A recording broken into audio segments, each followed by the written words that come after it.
Hi, welcome back to my channel. My name is Gina, and for today's video, we're going to do a reading vlog. There's a couple of things I'm actually in the middle of, but I'm going to start something new anyways, and maybe I can finish it today. So, besides comics, I'm actually going to read some comics too, and those I know I'll finish today, but like an actual book. I haven't read a book in one day in a long time, and I want to get back into doing that because oh my gosh, my reading this year has been really slow. I've been in a major slump, and I want to get back into reading more. So what I got is How to Defeat a Demon King in 10 Easy Steps by Andrew Rowe. um Matt Dinniman, the person who wrote Dungeon Crawler Carl, he actually read this, said that he really loved this one.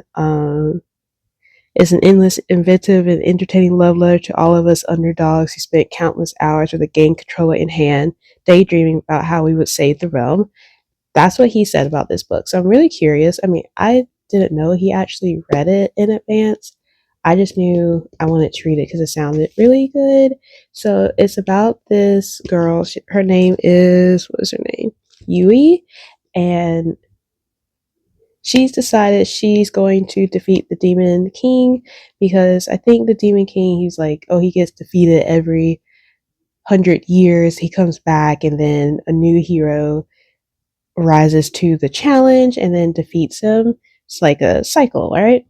But this time it's been only 20 something years, and the supposed legendary hero has not awakened yet. So, what's going to happen? And then, not only that, the Demon King has already taken over like 50% of the world.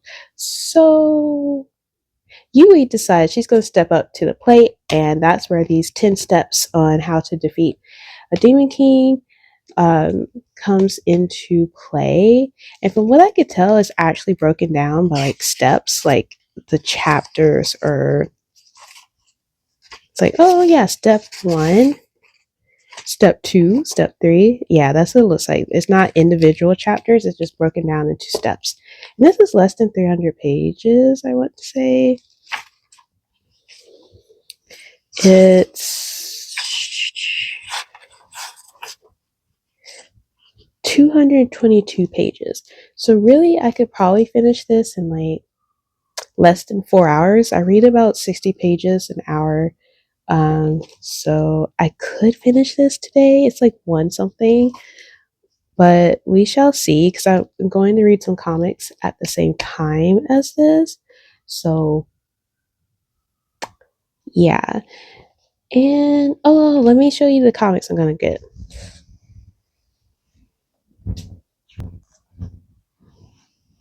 Okay.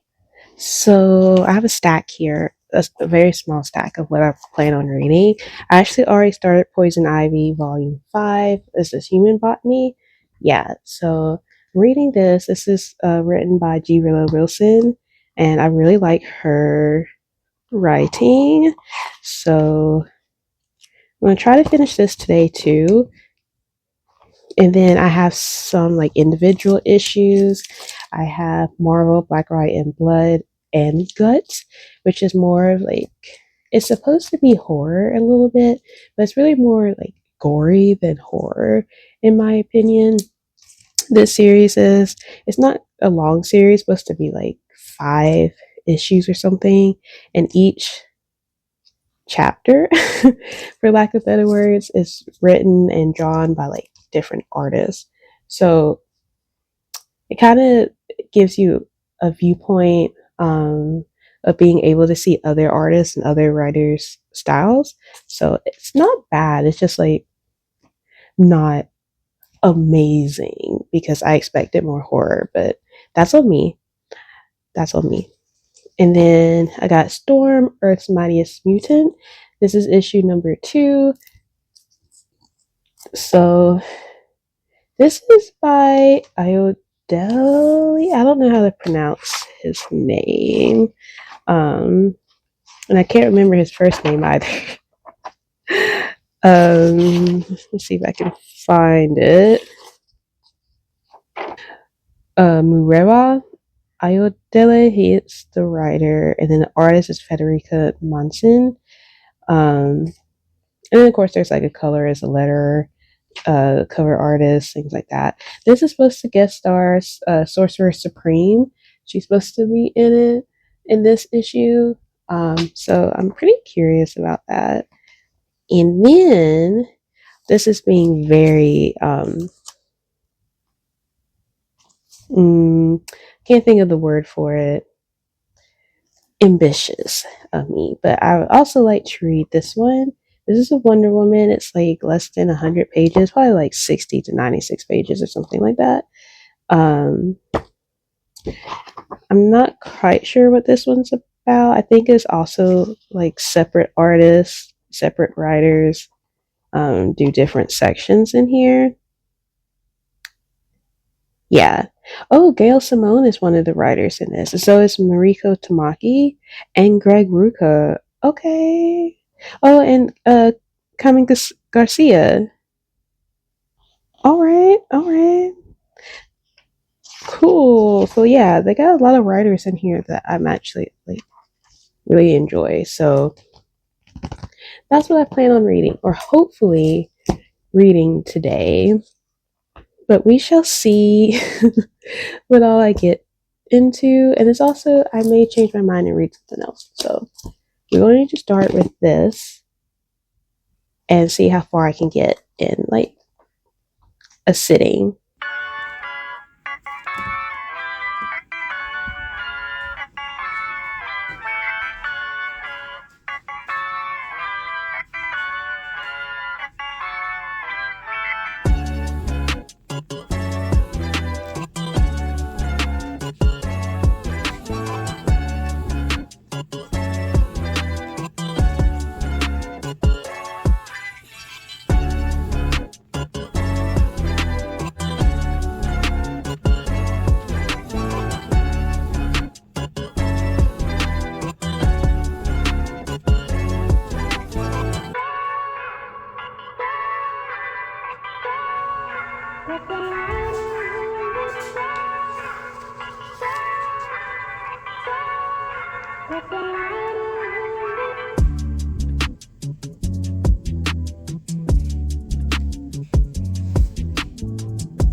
Okay, so let me tell you about how this is going so far. I'm not quite 25% done with it.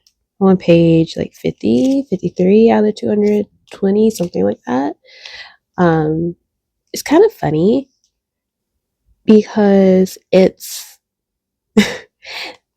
definitely gives you video game vibes, not as much as Dungeon Crawler Carl, but it that one's a little more of an intense video game experience, but this one is not quite as intense, but there are hints in here, not hints, but like little gems that relate to video games. Like there is a reference to The Legend of Zelda with Link, because they were saying that the heroes typically whereas in this, the heroes typically are wearing a green tunic and they have a sword and they play the harmonica or like some instrument like that. And they're like, why would I play that? And it's like, well, sometimes you need it for like to summon things and like magical abilities, things like that, whatever.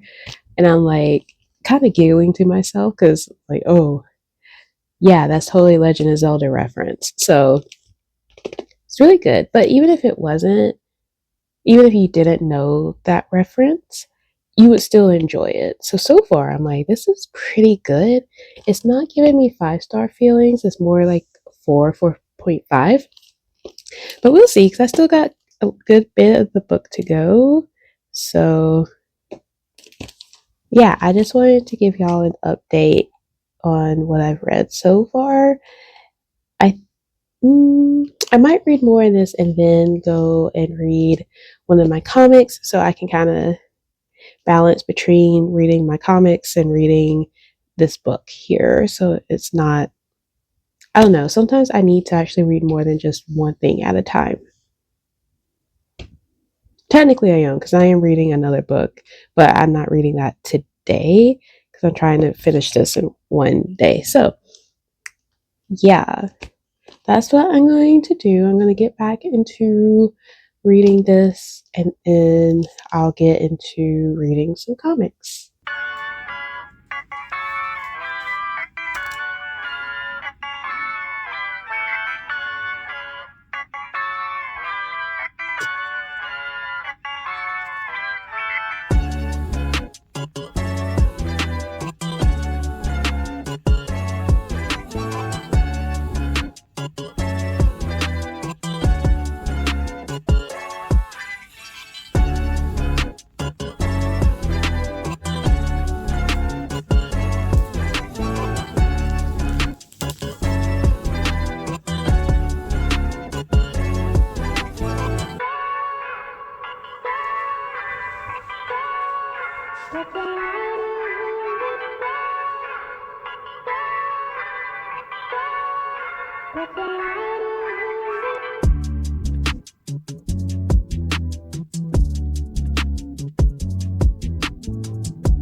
Okay, so I just finished reading these two: Storm, Earth's Mightiest Mutant, issue number 2, and Marvel, Black, White, and Blood and Guts, issue number 3.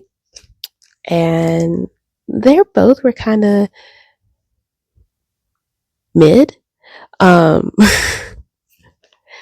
already forgot what I already had rated them. I think this one I gave 3 stars, or maybe it was 3.5. Probably 3 stars, and I think I gave this one 3 stars as well. It's just kind of with Storm.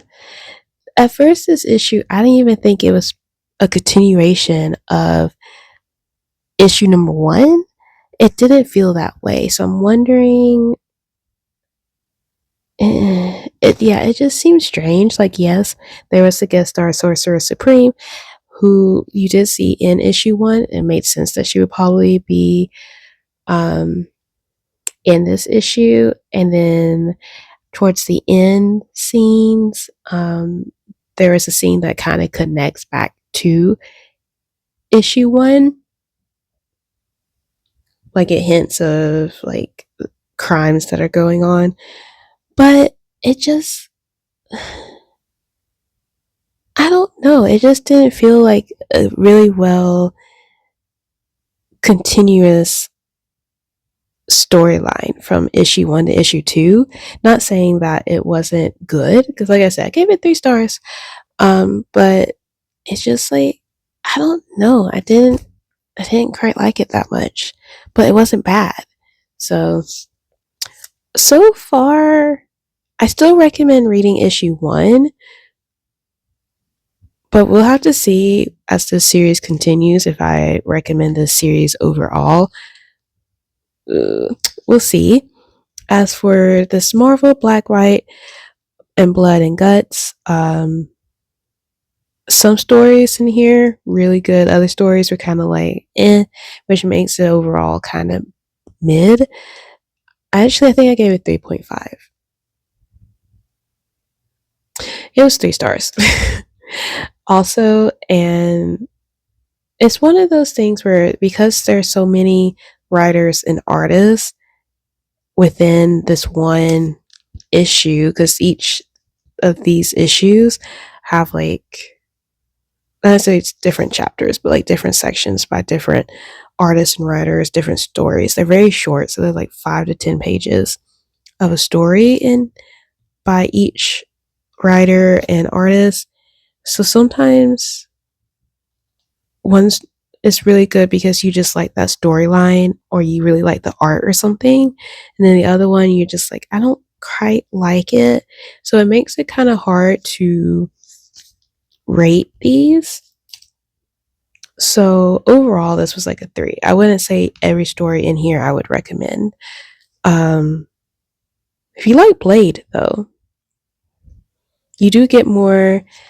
You get to see a little more of him. There's one Marvel hero I was unfamiliar with. It was like the monkey. I can't remember what his actual name is, but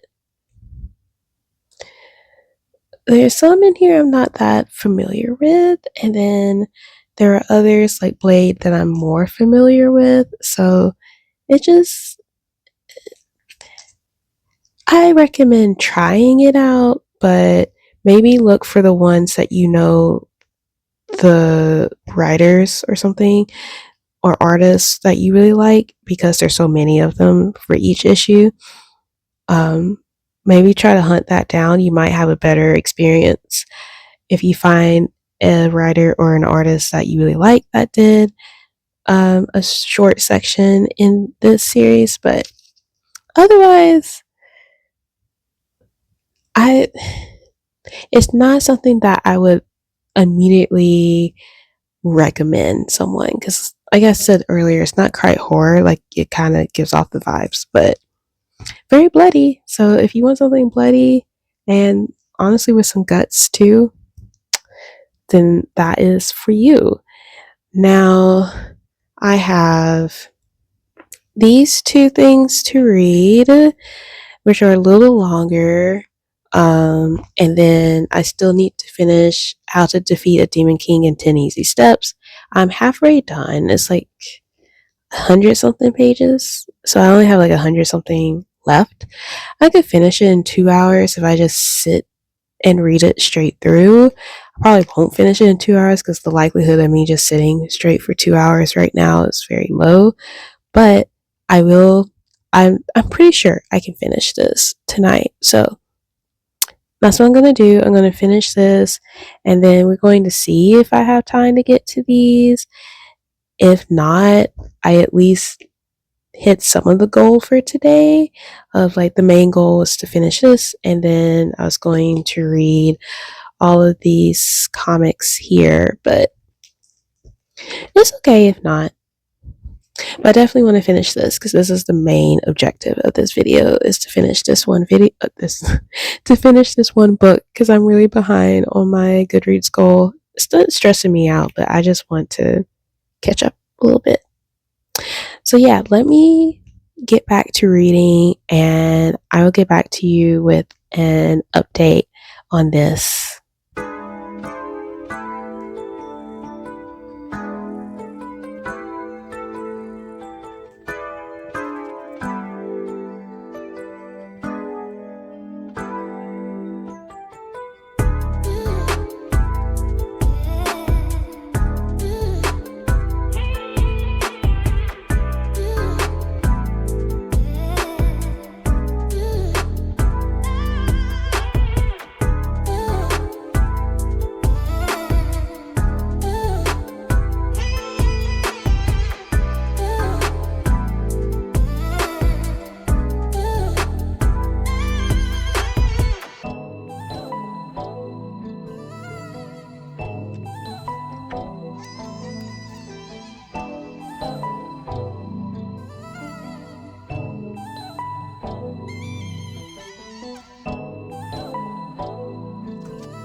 Okay, so I just finished How to Defeat a Demon King in 10 Easy Steps by Andrew Rowe, and it was actually pretty good.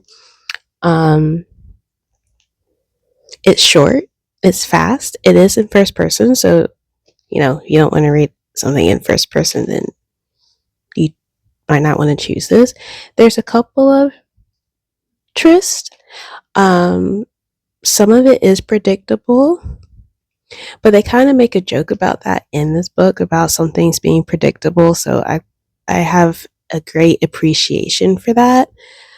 But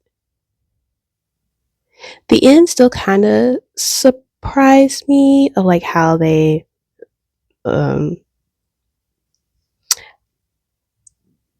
yeah, like how to defeat a demon king in 10 easy steps. It seemed how that worked out seemed a little surprising. It was very unconventional, and I appreciate that. It made things more fascinating and makes you like if you were playing RPGs, um, you might want to try out different classes, like bard, uh, mage, melee. um, I'm, uh, it's like failing me all of the different types of classes, but there are so many different types, and you might end up choosing something that you wouldn't normally pick, and that's kind of like the good part about this book is they picked the main character Yui. She picked something that wasn't typical, so it kind of throws everybody off. And I think that was a great thing. I think that was a good move, and it made the story more interesting for sure. I do recommend it. I give it 4 stars. It's like what I thought it was going to be. I didn't think it didn't give me 5-star feelings, but I could tell it was going to be a really good book, and it was. So I recommend it. 4 stars. Like, wow, it was good. Maybe I'll read more stuff by him if I can find it because he did write more things, and I'm sure they're all kind of they might be fantasy based as well. So I'm definitely interested in that. But yeah, I accomplished my mission of reading an entire book in one day. It's been a long time since I've done that. And yes, it was less than 300 pages, but still, a book is a book. Um, and then I read a couple of comics. I did not get to my longer comics. It is like 10:45 p.m. I took some naps. I didn't get to those. I still might do a little reading tonight, but I think for this video, I'm going to end it here. Um, I hope you enjoyed it, and I hope you'll come back. If not, I still hope you enjoyed it for, at least this video. And until next time, bye.